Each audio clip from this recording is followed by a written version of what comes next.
اللہ صلی اللہ علیہ وسلم نے فرمایا کہ جب تم میں سے کوئی پخانے میں جائے تو قبلے کی طرف منہ کرے نہ اس کی طرف پشت کرے، بلکہ مشرق کی طرف منہ کر لو یا مغرب کی طرف۔ صحیح بخاری حدیث نمبر 144۔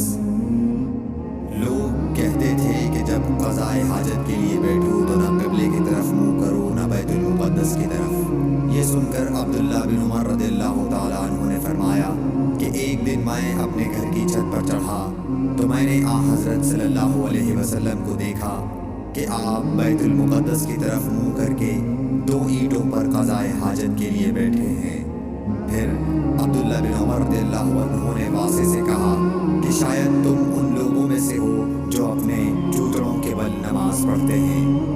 تب میں نے کہا اللہ کی قسم میں نہیں جانتا کہ آپ کا مطلب کیا ہے۔ امام مالک رحمۃ اللہ نے کہا کہ عبداللہ بن عمر رضی اللہ تعالیٰ عنہ نے اس سے وہ شخص مراد لیا جو نماز میں زمین سے اونچا نہ رہے، سجدے میں زمین سے چمٹ جائے۔ صحیح بخاری حدیث نمبر 145۔ رسول اللہ صلی اللہ علیہ وسلم کی بیویاں رات میں مناسے کی طرف قضاء حاجت کے لیے جاتی، اور مناسے ایک کھلا میدان ہے، تو حضرت عمر رسول اللہ صلی اللہ علیہ وسلم سے کہا کرتے تھے کہ اپنی بیویوں کو پردہ کرائیے، مگر رسول اللہ صلی اللہ علیہ وسلم نے اس پر عمل نہیں کیا۔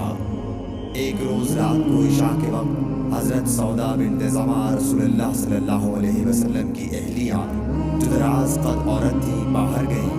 حضرت عمر رضی اللہ عنہ نے انہیں آواز دی اور کہا ہم نے تمہیں پہچان لیا، اور ان کی خواہش یہ تھی کہ پردے کا حکم نازل ہو جائے، چنانچہ اس کے بعد اللہ نے پردے کا حکم نازل فرما دیا۔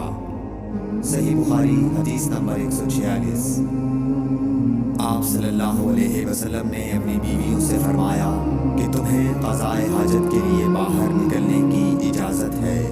صحیح بخاری حدیث نمبر 147۔